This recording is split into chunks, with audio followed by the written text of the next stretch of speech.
He kōna ipurangi tēnei nā te reo irirangi o Aotearoa. Hi, I'm depressed alcoholic comedian James Nokise.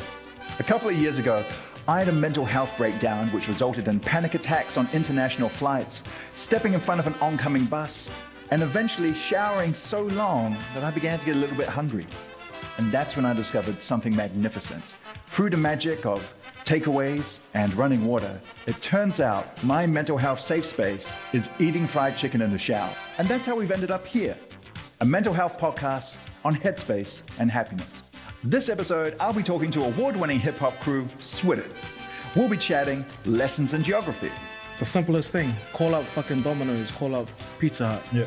You have to choose the central branch. Like, you know what I mean? Lessons in philosophy. He probably did a better job at looking after the community than the cops did. And lessons in biology. How seamen have tiny legs? Tiny legs. If you look really close, they got little legs. Some of this will get a bit real, the language, the subjects, so make sure that you're in a safe space with your comfort food. And join us, eating fried chicken in the shower. Hi, and welcome to Eating Fried Chicken in the Shower, a mental health podcast with me, James Nokise, and today I'm joined by SWIDT. We have Boomer sitting in front of me, INF next to me, and Spike down the far end. And Spike, I believe it's a belated congratulations because you just got your degree. Yeah. Bachelor of Social Work, first class honors. Yo. Light flex. That's a good flex. First class honors, man. Oh, humbly. Humble flex. Respectfully. Yeah.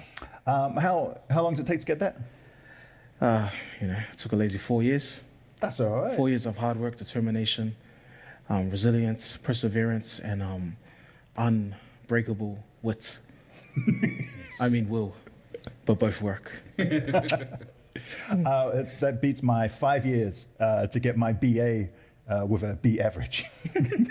Hey, you still got it though. Still got it, mate. You got know, it. Our people, our stories. It still goes on the honor roll. Is it framed on the wall? Honestly, I think it's like in. My dad's got a PhD, so I think it's just like buried somewhere in the back shelf. Somewhere. In the back with all his other accolades. Yeah. It's just clearly mine. Has anyone else got anything they want to celebrate before we get into the chicken? Just want to celebrate on behalf of Boomer. He had a shower today. That's good. Thank you. Yes, no, Is that your first Yeah. It's the first one. annually or something? You do annually or? Yeah, so I had my shower this year for the first time. Just because I don't want to wash off my knowledge and my skill. So yeah, that's why I refuse to shower. That's that medieval shit. Keep the money Straight up. on. That's why those dudes were dirty as fuck, bro. Yeah, you should see my feet. I just want to thank you very much for showering before you came this close to me in a shower, especially this close to our food. What chicken are we having today, boys? Well, what's the sensational chicken? sensational chicken. Amazing. Word on the street is this is on. Yeah, apparently. I see this is people fire, gassing so- this up all the time. Yeah. We shall see. We shall see. So you haven't had this chicken either? No. All right. Have you had this before? No, never. At first I heard about it was when you guys asked for it. I was like, what is this? True. Sorry, what was that? Large. Is that, would you say is this on that, the fries? is that Okay. Coke for the drink? You do that so naturally, my bro. Welcome to Otahu KFC. I'll jump in on this one. Let's go. All right, Let's go. Damn. All right. Let's have a look. We got the fries here. They look a bit golden, but maybe a little too golden. So maybe they used olive oil. I like how the box isn't drenched in grease. Yeah. What's this? 5-piece? What do you got? I got drumsticks. Hopefully a breast. How long have you boys known each other? Since we Forever. all came out the womb, Yeah. pretty much. Yeah, all grew up Yeah. together? Yep. Same area. Yeah. Onehunga? Yep. We used to be neighbours, pretty much. Yeah. Yeah. This guy. So I lived next door to him. Yeah. He lived across the road from me. And is anyone related? Or is it just that old school neighborhood family? Yeah. Yeah. Oh, smoke. I'm related to smoke, but he's not here. Yeah. It's, He's probably- it's deeper than blood ties. Yeah, no, I get that. And you guys give shit to each other the same way me and my old mates give shit to each other, which is why I go and see them whenever I'm home. Because in the comedy industry, you got like your friends who are tight, but not necessarily your friends who are old. Yeah. Yeah. Is it same in the music industry? Yeah, I guess so. Like, because you're a group, so have you got each other there? Yeah, I guess it's a bit different. Like we definitely have, mates in that through the music scene and that, but I think it's like it's different because we're already friends. Like we're family, So the fact that, it's just we're hanging with our mates wherever we go on this musical journey. Just makes everything more fun. Yeah. Being with your mates, going on tour. What can I ask, bro? What made you like do it? Because you guys, this is recent, and you guys have been going strong for a few years now, man. Yeah. Like you've been going for a long time, I know, but you've been going strong for like a few years now. Now it's a real crazy story. So one time I woke up and I was in a boot at the moment. Oh shit! I woke up and I was in a boot and my mom had a shotgun to my head and said, "The fuck are you doing with your life? Because you're not going to be a rapper." And so I chose social work. So the Onihonga parental story there. Yes. Nah, I don't know. I've always been passionate about my community, our Maori and Pasifika people, and I just always wanted to help people. And I feel like me growing up where I did and experiencing the things I did, I felt like I have a wealth of knowledge due to my experience, and I feel like working with this younger generation, I can kind of see, I know the route they're going down, based on my lived experience and stuff. And if I'm able to help them sort of steer them, towards, where their potential is, then, I'm happy doing that. So.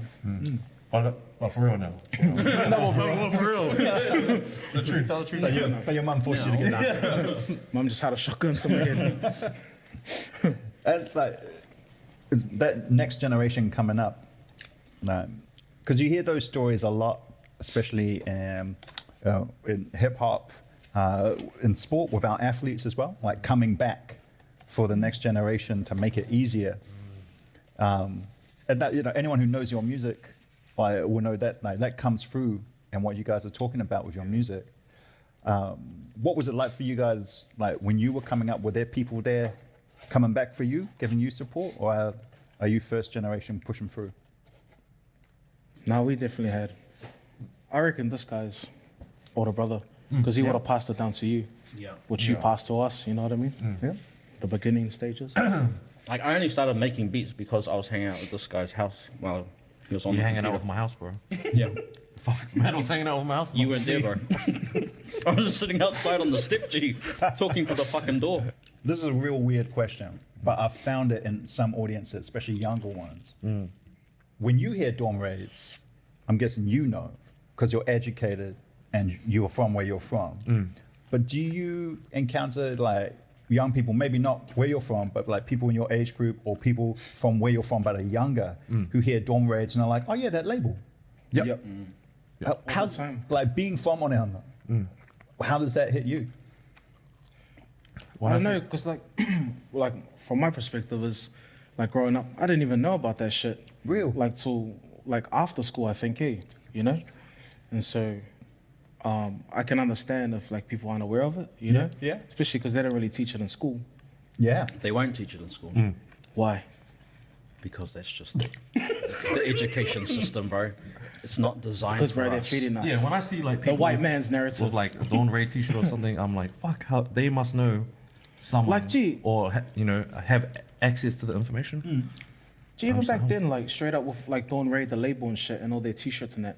Fuck, I didn't even know that it was about That our history, like here in right. Aotearoa. So I was kind of like, till later I was like, fuck, that's why they called it Dawn Raid, yeah. My old man actually grew up in Ponsonby when that shit was going down. Yeah. But he was his family was fortunate to be missed by the doors getting kicked in.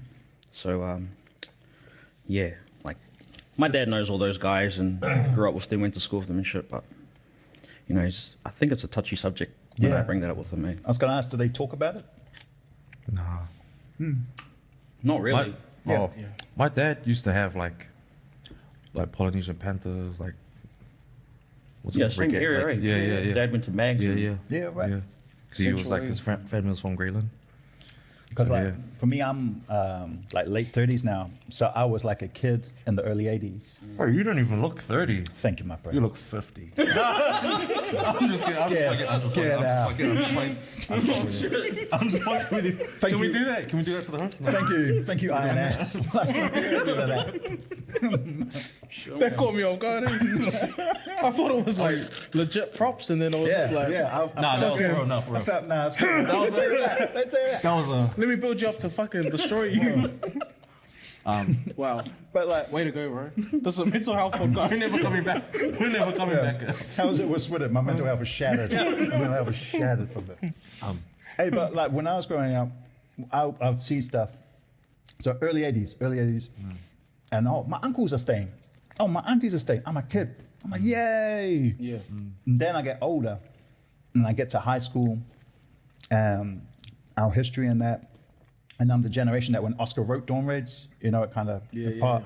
And I'm like, oh, my relatives weren't staying. They were hiding. And this is down in Wellington. And this is in Wellington crazy. after 1981, when I think they tell us it officially ended. Because like, oh, it stopped in 1981. And I don't know like what your parents like, that's why I ask if they talk about it. But like my generation, my family, no, it didn't stop in 81. Because like with your work, like with the stuff you guys talk about in your music, like bunga, right? Like, is that speaking to an intergenerational experience for you guys when you're writing that? Or is it speaking to you right now specifically? Or a bit of both? I think both. Yeah, that's both for sure. Yeah. That perspective was like talking about a united experience for all like Pacifica, you know, in New Zealand. Not just like, because I think some people felt that we were speaking from our experience. Yeah. It's like, gee, we weren't even around during that period. We weren't even alive, but like, we're just talking about, you know, I guess the experience of, you know, Pacifica and Polynesians since they've migrated to Aotearoa, you know, Yeah. so a lot of it too was just speaking on like, I guess like the white perspective of us or perception of how we are, what we're like, and of course that's like amplified through the media and that, but yeah. Just speaking on that, I don't know. Fucking just get tired of seeing racist shit like on mainstream media, you know, like hosts and shit. What was that? I don't want to say that chick's name, but she was like, you know, saying that Lydia. that like I know who you're talking about. Pacific Islanders are leeches and Yeah. shit like that. And it's like, they didn't even lose their job. Like, Yeah. that's fucking crazy. She's that- still on. Still going strong? It's crazy that you can say that and have a platform like that. And like, still be. I think, did she have to pay something? Like, was it like a fine? I'm not sure. But it was like nothing, eh? Like, it was just, I'm sure it was like just a slap on the wrist. But it's like crazy that you can do that. Even in 2020, you know, 21 or whatever. Is it like, But if we said that about white people, would we get in trouble? well, you get Not you, a media you're storm? Wow. No, you guys use a halfway. I'm white passing. Yeah. we got light privilege. Damn, I didn't get the light skin. Yeah, the whole media story would be like South Auckland rappers say white people are leeches. Man, straight up. It's always South Auckland. It's eh? always so. Doesn't matter where you're Doesn't from. matter where you're from. Could be It's, from fucking Dunedin. Is it South weird? Auckland. Is it weird or funny to you guys to be referred to as South Auckland rappers? yeah, being because from we're not Whananga? from Yeah. South Auckland. Is it weird or funny? Or does it just piss you off? It's now? just, It's just like a bit of annoyance because like just- the media, Yeah. mainstream media always say Yeah. South Auckland, South Auckland. Yeah. We know ourselves that we're not from South Auckland. People from South Auckland know that we're not from yeah. South Yeah, yeah, Auckland. yeah. And sometimes I feel like they're saying they think that we think that we're from South Auckland. It's like, no, we don't. We know we don't have control on their headlines or what they say and shit, you know. But like the simplest thing, call up fucking Domino's, call up Pizza Hut. Yeah. You have to choose the central branch. Like, you know what I mean? We get the central leader. Eating fried chicken in the shower. Available dine-in or takeaway. No, I understand that. I'm from Newtown down in Wellington. family's old school, came over on the boats. Dad was 10 years old on a banana boat back in the day. Sure. Like, yeah, real boat, man. Like, and like Newtown is empowering to me. Like when I'm back in New Zealand from overseas, I'm all, like straight away, I'm back in Newtown, you know, to the old like Chinese cafe, you know, like get the fried chicken and like get the, you know, call up the cousins, let's go to this. These days there's a cafe, we'll go to this cafe. The old family church is there. Do you think that's like the sentimental value for you? Like, you know, your attachment to it because of your upbringing, memories? There's a little bit. It gets a bit hard sometimes. Gentrification. I don't know, like how you guys feel about. Like, has gentrification come to Onehunga yet? Ages ago. Fucking massively. Yeah. Like, I was like, I'm actually trying to get out of Onehunga because of that shit. What's that like? What's that like? Just, to be honest, I don't know what it's actually like, but just seeing that the traffic pile up and like everyone just coming through, and I'm just sick of like, because my house is on the main road, so as soon as I pull out of my driveway, I'm seeing in fucking traffic. bro, there's like 50 cafes on one street. There's like next to each other. Bro, and my mom's house was like the last state house on the block at the bottom, or one of the last two, and then right across the road is like this a fucking $1.5 million house. Like it's literally right fucking across the weird, road. So, fuck, it's a weird view. Like when you're on this side of the road looking that way at all the nice houses, and you cross the road and then look back, it's like a whole, you're in a whole different, like, you know. Because I area. feel like that's what people don't understand about gentrification. When you're Pacific diaspora, yeah. you know, you got your islands, you got your village, you got your ancestry, Yeah. but you're a New Zealander. Yeah. And where you were born, where you were like crew with your kids, and like where you like, that's your home. Yeah. Like, you know? 100%. Yeah, and to have like all these like new people across the road, Yeah. and all those apartments, they come out of their driveway and they're like looking. They're looking at Yeah. us like we're fucking weird. Like we're the fucking weirdos, and I'm like, bro.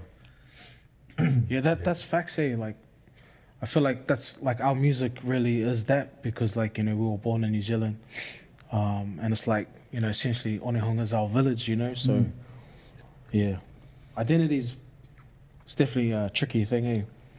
You know, in terms of migration, you know, what your parents identified as, what you identify as, fucking Bro, it's like a whole mixed bag. mix, you know, mixing races and cultures and all sorts of shit, eh? So, yeah.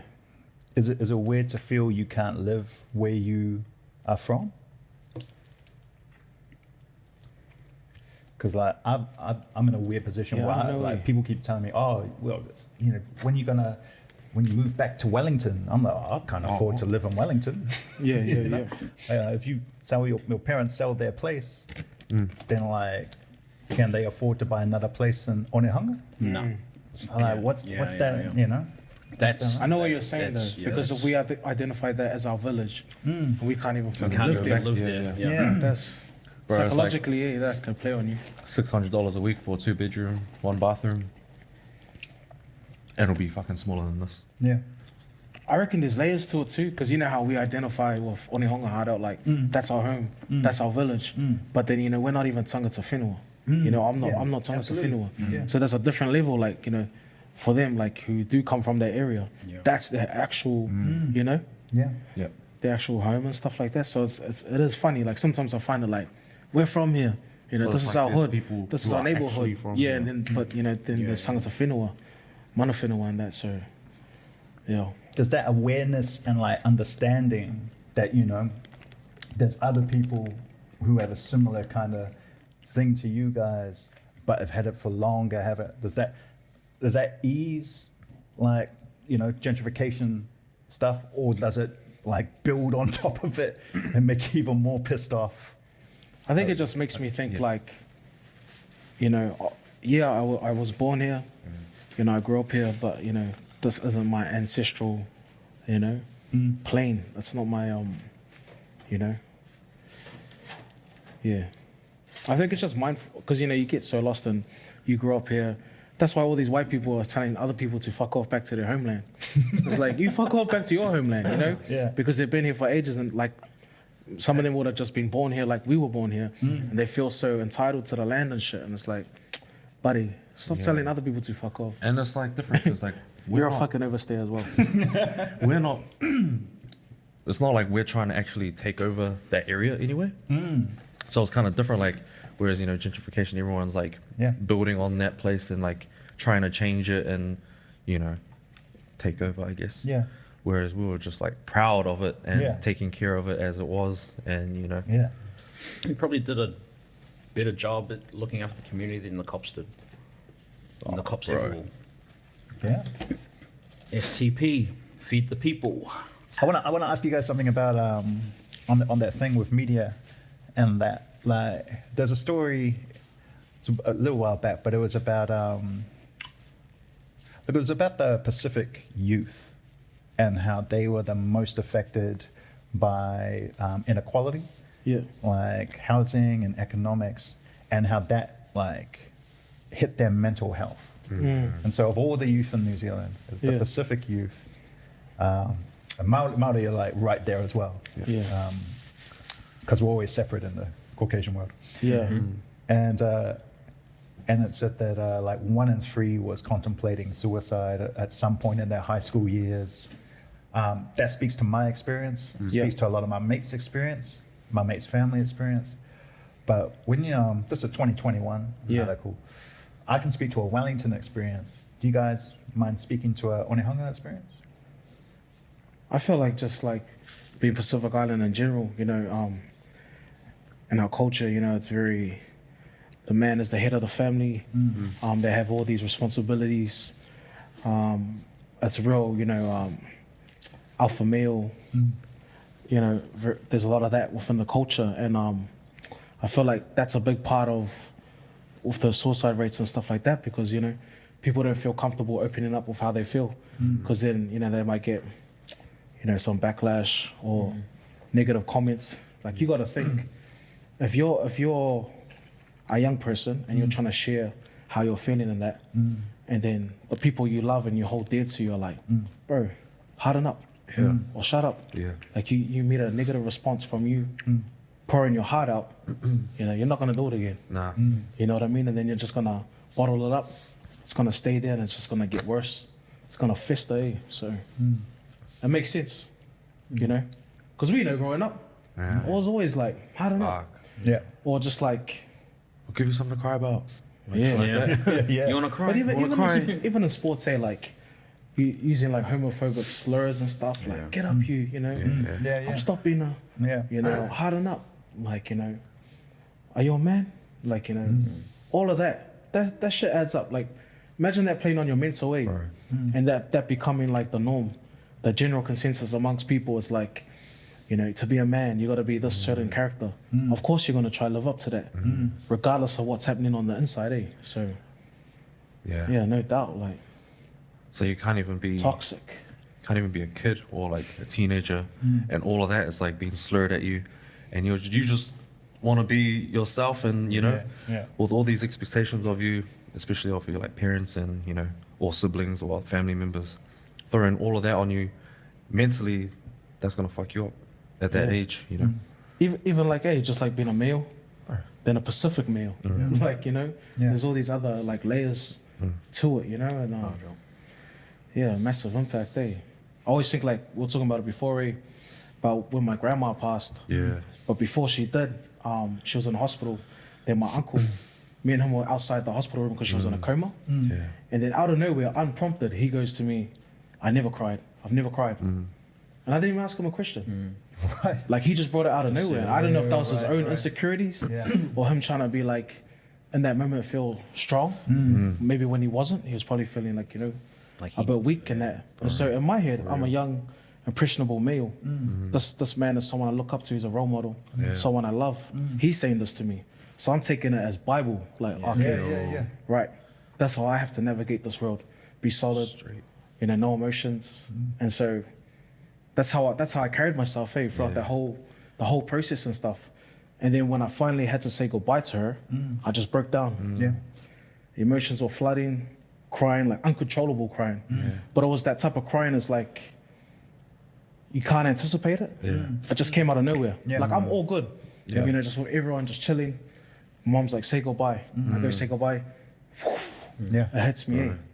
Run to the bathroom because there's a bit of embarrassment there. Like, shit, I cried in front of all my uncle's cousins and all Yeah. that, you know. But yeah, I always think about that was like there was a lot of lessons for me in that moment. Yeah. Him, you know, telling me that and stuff like that. I just felt like shit. That's toxic, you know, toxic masculinity at its finest. Yeah. And I experienced today. And although he wasn't really projecting it on me or like kind of saying, "You're weak, why are you crying for?"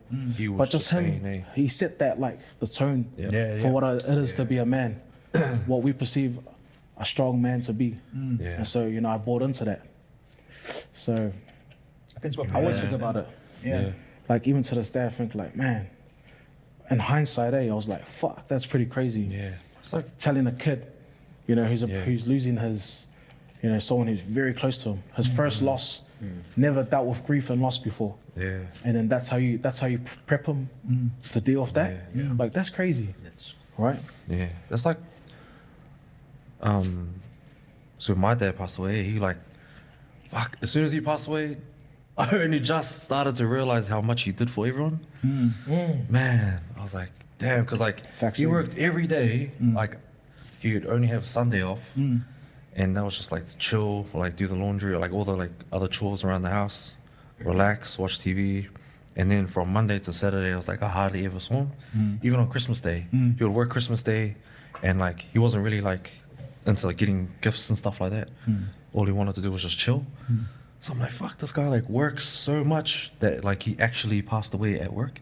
Really? And then like, yeah, and then like after all of that happened, you know, all of this, because I'm the youngest of the family, bro, all these responsibilities came at me, and I was like, holy shit. And at such a young age, because I was like, I was only like 18, hard. 19. Yeah, right. That's crazy. Man, I had to do like, I had to pay for funeral costs, like put everything under my name, like pay his bills and stuff like that, and other bills that he was paying, or like other things that people were expecting him to pay for them, stuff like that. And then I was just like, holy shit, this is so much, because I was only like, like a kid, you know, dealing with all of that. And I was just like, oh fuck, how do I deal with all of this?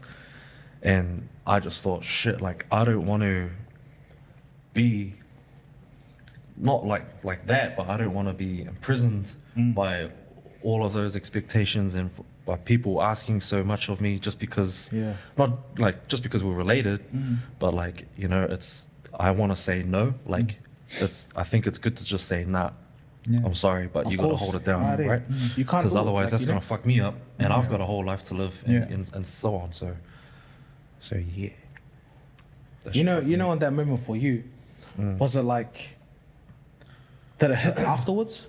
Because you're so busy trying to like manage bro, other people's so- ambitions, manage affairs, Bro, for all sorts of sure. stuff like that you didn't have time to grieve didn't, yeah. Bro. or actually take in like what's actually Bro, for happened sure. there. Like I remember coming home like weeks after, just driving around. Bro, I just sat in the car and just fucking cried out of let it nowhere. all out. Like I was just like in the driveway, and I didn't even know I was gonna cry. I was like, I want to go inside, like make a feed, and then like I turned the car off, and then I looked at the house, and then I just fucking Just triggered it. yeah. And then like I moved to Oz just a little bit after, and then like I used to have like nightmares, or not nightmares, but like I used to hear him say my name, like talk to me. Fuck, and I'd wake up That's crazy. and I'd be like fucking crying, like shit, dad, like you know, talking to me. But yeah, man. Sometimes like every now and then I hear him go, you know, say my name, but like in the distance, and I'm just like always like, oh, like maybe he's trying to like tell me not to do something, or like tell me to be aware of, you know, the decisions I'm gonna make and stuff like that. So Nah, he's just letting you know, G's got your back. yeah, Yeah. for So real, mind the ring. straight. Fucking for real. Hey, You wanna cry? You wanna cry? Nah, yeah. I was in Perth on tour at a festival, and I got some sort of stomach infection, and I ended up in hospital, and like with like razor blades, and they were like, we just got to put you on hard drugs, to painkillers and that, because you know something's shredding up in there, and we're just going to try and flush it out. So I spent like 8 hours in A&E, and like just confused. And I ended up messaging my siblings about it. I don't really remember it, but I manifested my grandfather. Like he appeared, and we spoke in Samoan, and I am not fluent in Samoan, but like and it was witnessed, like not him, but me talking in Samoan to him, who I could see at the foot of my bed, And every time the pain got like real bad, he just banged his stick, his walking stick, and the pain evaporated. Wow. And What a hey, crazy experience. Yeah, maybe it was the drugs. Hey, maybe it was all the drugs in my system, but that's... Or maybe it wasn't. Maybe it opened your eyes to something beyond this, you know? Hey, look. That's solid though. That's dope. Hey, But, you know... that's dope that you had that experience. But it's real. I always think about that, and I think about like culture and where like culture sits underneath everything, and that in my most pain and my most loneliness. So I'm always there. Yeah, for sure. Because you got to think like our conception of life and death is through a Western lens. Yeah. You know what I mean? So your experience you had there could have just been our experience. actual experiences that we had pre-colonization. Yeah. You know? Pre-Moana. Yeah. Pre-Moana, yes. Although I gotta say, with like for the side-eye Moana gets, when me and my generation, when we took all the kids to see it, the kids were like, "Yay!" and we were like, "We were voyagers." Eating fried chicken in the shower. Sometimes spiritual, sometimes soulful. Always delicious.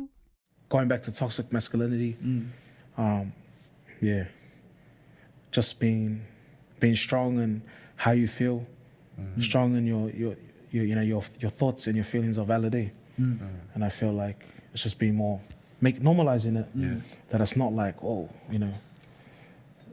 why is this guy crying or yada yada. It's like, bro, that's a natural emotion, bro. Like that's crazy to say. Like, how come he's crying? I can't believe he cried. Like, that's crazy to me. Eh? It's like, why are you breathing?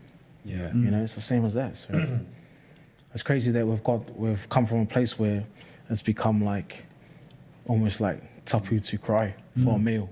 Crying is a form of healing. Bro, Straight up. sure. Like, if you don't cry, then shit, it's building up somewhere. Straight So up. you gotta let it out. Like I feel like even me, I battle my own toxic masculinity for myself. Like just holding stuff together.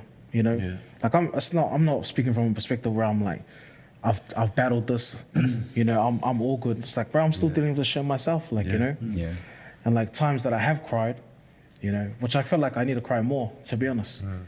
But times I have cried, afterwards I felt like fucking the weight of the world's like lift my shoulders, like straight up. Always feels like mad therapeutic. It's funny. I'll say to my partner sometimes, like especially if I'm on tour or that, like I'll be like a little tight or something, and I go, "Oh, I think I'm gonna have a cry tonight." And like what I do, my trick is I'll have like some caffeine, like either coffee or like, a Coke if I can't find any good coffee, or and I'll just go on a YouTube binge of like real emotional films. Like it's just like I'll put something on Netflix where I know it's like I've seen it, but I know there's a moment. It's be like, get that Lion King Mufasa scene, just something because like you say, like it's not that you don't do it, but that's what systemic means. It means that this stuff's built into you, and part of growing is you undo it. So I'll go, well, I don't know how to cry right now, but I know I need to cry. So I just tap that emotional thing, or sometimes a good album. You hear a song.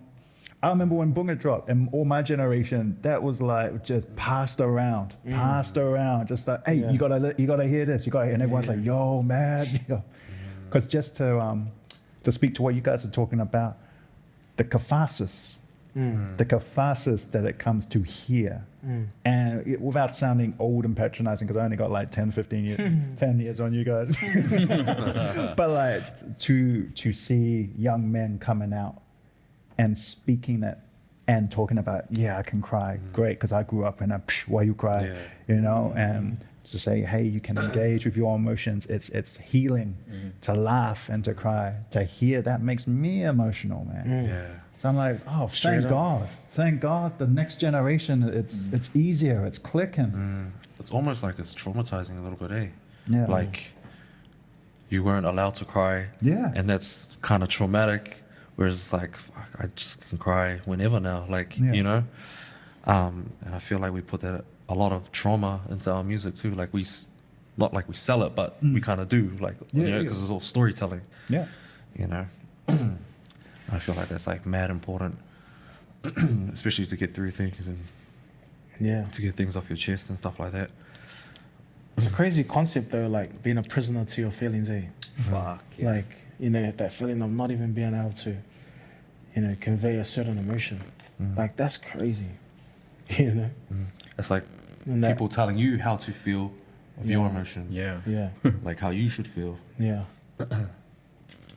Nah, because like to be honest, on our music journey, I feel like if we had this convo even like 4 years ago, 3 years ago, probably wouldn't have been this kind of conversation. No. To be honest. Yeah. So that's what I mean. Like I'm still on a journey of, you know, in terms of that space and navigating and, you know, finding where I sit in that space. You know what I mean? It's not like I'm this trying to be this wise guru or someone who's gone through all of this and come out the other side. Nah, Jack. If we had this convo 3 years ago, probably would have not even talked about this shit or had no value to add to the conversation. You know? And are you growing together when you're learning this stuff? Yeah. Yeah. As much as it's an I feel like individual we are. journey? Yeah. I feel like we are because we spend so much time together, you know? And like you can kind of feel of where we're at without even talking about it. Like, Yeah, because yeah. the chemistry is just so like strong and we've known each other for years. So it's almost like we can speak without even speaking, you know? Yeah. Yeah. I'm at the point where I can tell these guys anything. Yeah. Whereas in 5 years ago, shit, that's just staying inside. Yeah. You know? Yeah. Like I'm happy to shed a tear. Yeah. What's it mean to you, Boomer, to be able to have that freedom, to be able to know you can tell these guys anything? Well, it's nice, eh? It's like a form of support, but because these are my brothers, it's easier. You know, like I think, like before I run to my partner or my parents, I'll run to these guys. Eh? Like I'll tell these guys shit that's happening in my life. Like these are my brothers. Like I have brothers, but you know we're so different and so distant that like I run to these guys first, and that's why I love you guys. Love you too, I bro. love you, bro. Love you guys. Hands in the middle. It's in the middle. Power to the people. Power to the people. I love all of that. Do you guys remember the first time you told each other you loved each other? Like in the supportive way? Like, I'm like, it's not weird. Like, it's just like, you know? I think it was like probably drunk, eh? Yeah. Those drunk Yeah, ones. it's when the truth. I feel like everyone has a drunk time Yeah. when they tell someone that they love them, Yeah. and it doesn't feel weird. You're just like, Yeah. I love you, bro. Like, yeah, fuck, I love you Yeah. too, man. Like, you know. Yeah, I feel like that. But- Even that thing too. There's like, Yeah. it's still like there's toxic masculinity in that. In that, in terms yeah. of like, You know. can't say it when you're sober. yeah, kind of like thing. there's that element to it. Yeah, yeah. And there's also like, you know, if you say offers docs or offato docs, like you know, you're basically saying I love you too, but it doesn't feel like it feels different. If you know what I mean, Yeah. even though it's the same thing. Yeah. I don't know if it feels a bit more masculine or what it is. But you know, you hear heaps of like someone you know say, you know, Yeah. alafakus, Yeah, and it yeah, feels yeah. different than saying I love you. Yeah. You know what I mean? was just talking But it about- means the same thing. Yeah. It's got more feeling, I reckon. Yeah.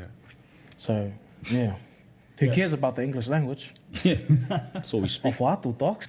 But like at such a young age, the first time I seen like two like homies or like best friends say I love you to each other Yeah. was like, I was like 17 and I was like, holy shit, these guys are like way ahead. Yeah, Like, yeah, you know? yeah. And they didn't even care. And Yeah. you know, because like I was like immature, like young and dumb. Yeah. And I was like, these guys like, you know, said I love you to each other. Yeah.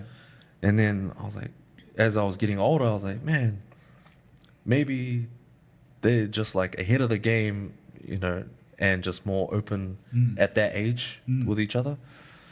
And I was like, damn, because like now I'm like that Yeah. where I am now in life. Like I can just say that to the boys or whenever or whatever, you know.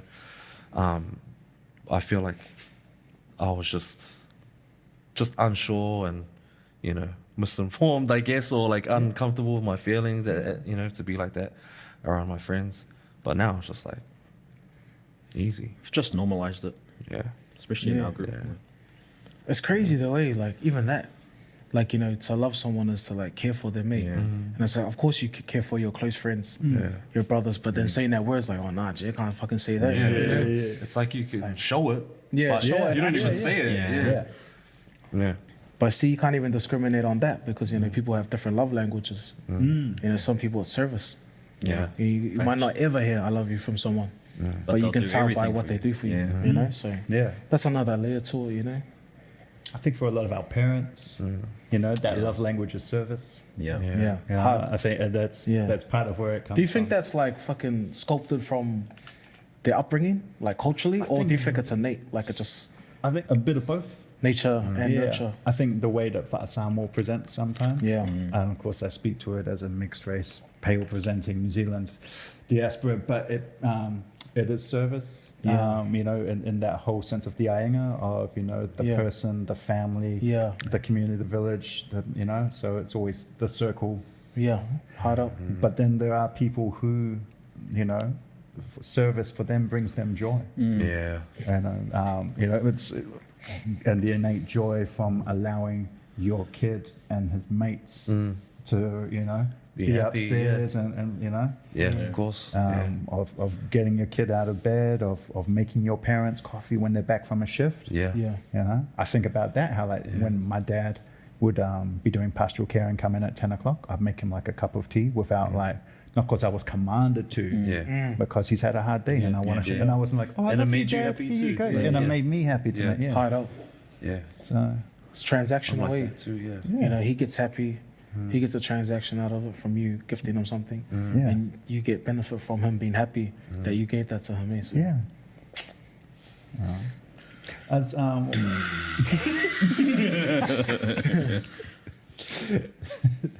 I ask this of everyone who comes in the shower. I think, Damn. yeah, I thought I'd just throw it. I throw it out there. How many people you know come in the shower? This is season number 4. It's like- There's a lot of people coming in the shower. but the first time I've had several men, so Hold on. I'm coming now. No, you can edit that out. You can edit that out, please. you're going to be standing outside going, I never come. I never. I'm a gentleman. I'm a gentleman. I've never. I ask everyone who is a guest in the shower. Just reworded that. It's nice. But is there anything you three would like to share in the shower? Because this comes from my safe space, from me feeling safe in the shower, eating chicken. And thank you for coming into the space. Is there anything you'd like to share? I'd just like to say, love is the true language on earth. And if you can speak love and show it, then that'll do. damn. Scooby-Dooby-Doo. I feel like we all got to say something profound now. Fuck. You were going to say something about No. coming? Yeah, we're all going to be profound. He's going to say a stupid, dirty ass joke. I can't even think now. That's going to be Threw like, me off. Threw me right off. I thought you were going to say something funny, but now I have to be an adult. Oh, you're up, bro. you know, there comes a time in a man's life. And sometimes these pauses are oh so necessary as I try find what to say. But yeah, without darkness, there is no light. Because you wouldn't know what darkness is if you didn't know what light was. So really what that means to me is if you piss in the wind, you're going to get piss on your pants. Just don't wear No, pants. Then don't wear pants. Nah, I don't know. I feel like I've shared a lot in this so far. You have opened up. I don't think I have any more to share, man. Like, you know, what do you want from me, bro? You want the fucking shirt off my back? You want the fucking last shirt off my back, bro? I want you to take off your glasses and tell me who you are. I'll take off my glasses. No, put them back up. Damn. Now, For like 6 days, bro. now they can see my soul. I'm not safe anymore. Nah, Is any, man, yeah, what did you want us to? No, it's nothing. Anything Like, I feel like Boomer really like- nailed it. Yeah. I feel like Nailed it. Yeah. That was like the fucking, he hit like the pinnacle. And then everything else was just fucking down the bottom, bro. No, I thank you for sharing so much. Like all three of you, really like this kind of conversation, especially just to hear it from young men of New Zealand. You know, I think like there are things which are cultural, but there are also things which are systemic to this country, and You know, it's the conversation you've had is real beautiful. Like the laughs and the tears and the serious stuff and the silly stuff. It's all important to the conversation. Yeah, 100%. Balance. But we'll probably cut a lot of the cum stuff out. Yeah. Is it? Yeah. Eating Fried Chicken in the Shower is produced for RNZ by Charlie Bleakley of Fruit and Nut Productions. The engineer is Ronnie Powick. The executive producers are Justin Gregory and Tim Watkin. You can find this podcast however you just found this podcast. Or if you're listening on the radio, go to RNZ's podcast page and look for The Chicken. If you're rating podcasts and you want to rate ours, give us 5 stars. Remember, more stars, more chicken. If you want to share your comfort food and your mental health safe space with me, then you can tweet me on @JamesNokise. If you're experiencing mental health issues and you're in New Zealand, you can text 1737 or go to the RNZ Fried Chicken page and we'll have a list of different mental health practitioners that might be able to assist you. If because of the pandemic you're experiencing COVID-related mental health issues, you can go to www.health.govt.nz. Look for the COVID page and you'll be able to find mental health resources there. Stay safe, whaftai lava, matua.